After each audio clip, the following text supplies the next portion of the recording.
Shabbat Shalom. There is a story at the end of our Parshat for the week, Parshat Emor, and it has always come across to me as incredibly harsh. We're told that within the ancient Israelite camp, that a fight, a scuffle, broke out between two men. One of the men was what we would call a normal Israelite, but the other man is what the Torah describes as someone whose mother was Jewish, but whose father was an Egyptian. Now, we don't exactly know the play-by-play of how things started or who instigated what. The Torah doesn't tell us any of that, but we're told that a fight breaks out between these two men, and at one point, the man with the Egyptian father, we're told that he blasphemes the name of God publicly. Now, this would have been an incredibly big deal at the time, and God actually tells Moses that this is a capital offense because the next thing that happens is the blasphemer is removed from the camp, and every member of the Israelite tribe places their hands upon his head, and afterwards they pick up stones and pelt him to death with them. Oi! As I mentioned earlier, this story has always seemed incredibly harsh to me.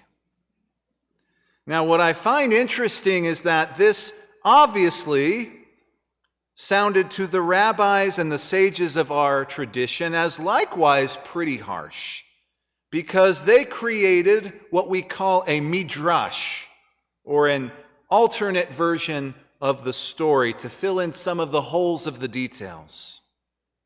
And they provide a little bit more of a background for why they think the blasphemer does what he does.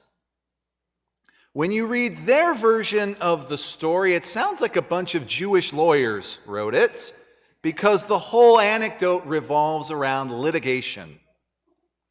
According to their version of the story, the man with the Egyptian father, he simply wanted to pitch his tent within the Israelite camp alongside the other members of the tribe of Dan, of which the Torah tells us that his mother was a part of.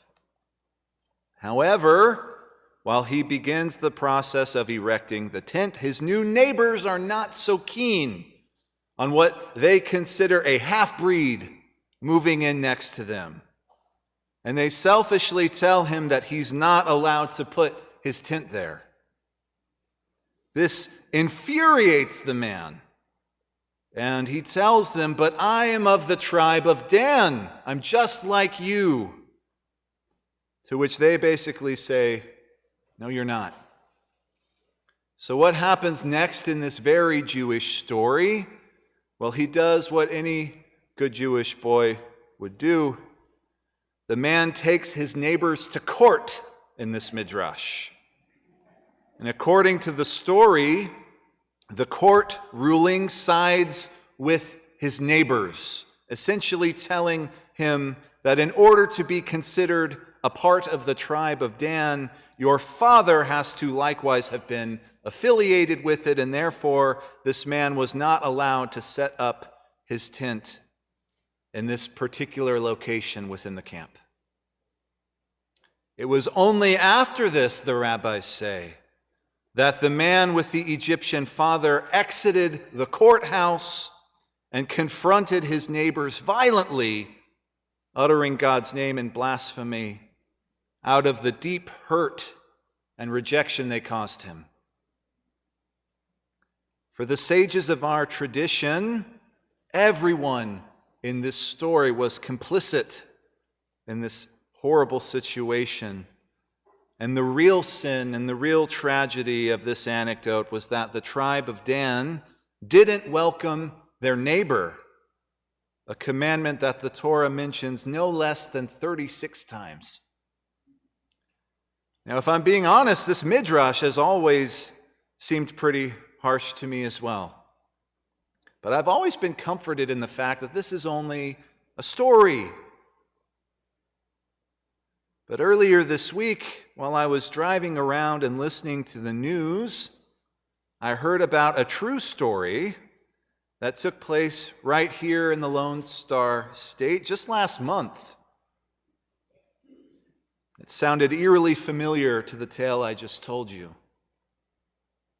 If you haven't heard, at a school track meet up in Frisco, Texas, a 17-year-old white student at Memorial High School approached a black student in the bleachers who was there supporting the opposing team.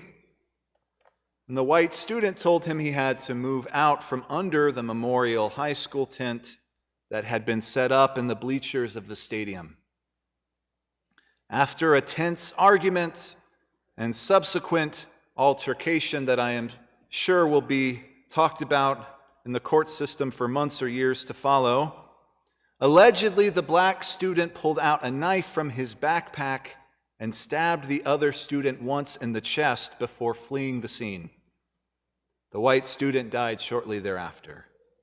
Now, I want to be absolutely crystal clear. Please hear me. I am not blaming the victim of this story. His words and his actions obviously did not warrant his blatant murder that day.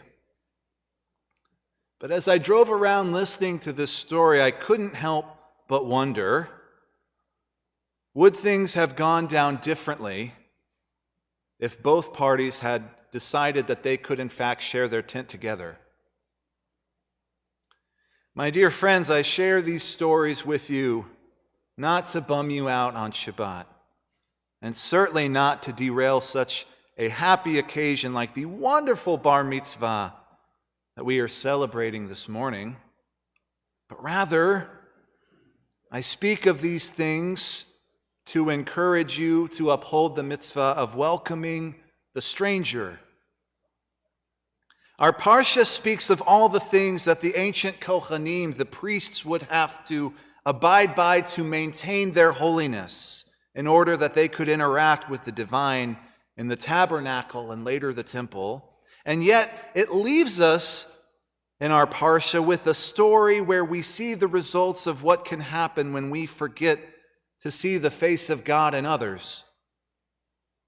And meanwhile, our sages are on the sidelines of our tradition, imploring us to acknowledge the hurt that we can inflict when we deny someone their place amongst us. Now, I've given you a handful of rough stories this morning. I'm sorry. So why don't I leave things on a happy note? I saved this last story not only because I don't want you to leave the sanctuary in a sour mood this morning, but also I think it's an important story for everyone to hear, but especially for young people to hear who might attend school. Several years ago, I received a Facebook friend request from someone that I didn't initially recognize. But when I clicked on their profile, it said that we had attended the same high school. So I accepted the request, and not long afterwards, I received a message from this new friend named Tom. And he wrote the following: "Dear Jonathan, you probably don't remember me, but years ago when we were 16, I moved to your town halfway through the school year, and I didn't know anyone. And during lunchtime on my first day, I wandered around the cafeteria with my tray and no one to sit with. You saw me by yourself, and you invited me to sit with you and your friends. And that act of kindness meant so much to me at the time, you can't ever know. I now work at a large company which houses a big cafeteria, and every time there is a new employee that doesn't have someone to sit with, I invite them to sit at my table, and I think of you when I do it." When I read those words, I was in total shock, namely because I didn't remember that situation at all. And friends, I think that is exactly the point. We can't really know the effect that our actions have on the other. But in my experience, even a small display of kindness can really change someone's life. Every day, we have the opportunity to do a mitzvah, to be kind to the stranger, to love the other, to welcome them into our tent. But as you know, this is not always so easy. But you know what? Sometimes it is.